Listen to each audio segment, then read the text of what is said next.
ایک صاحب ثروت یعنی مالدار صاحب حیثیت شخص بتا رہے تھے کہ بقرعید کے موقع منڈی میں جانور خریدنے پہنچے اور کئی جانور پسند کیے اور خرید لیے۔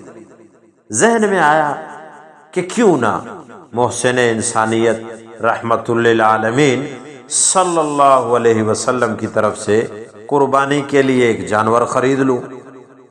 ایک خوبصورت موٹا تازہ جانور نظر آیا، اس کے مالک سے ریٹ طے کرنا شروع کیا اور زبان سے اچانک نکل گیا کہ اس جانور کے میرے خریدنے کا مقصد خاتم الرسل امام الانبیاء سرور کونین صلی اللہ علیہ وسلم کی طرف سے قربانی کرنا ہے۔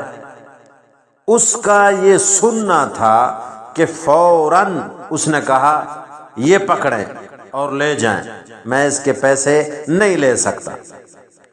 میرے ہاتھ میں اس کی رسی تھما کر وہ شخص منڈی کی بھیڑ میں گم ہو گیا، نظروں سے اوجھل ہو گیا۔ جانوروں کی منڈی میں دھوکے اور فریب کے کئی واقعات آپ نے سنے ہوں گے۔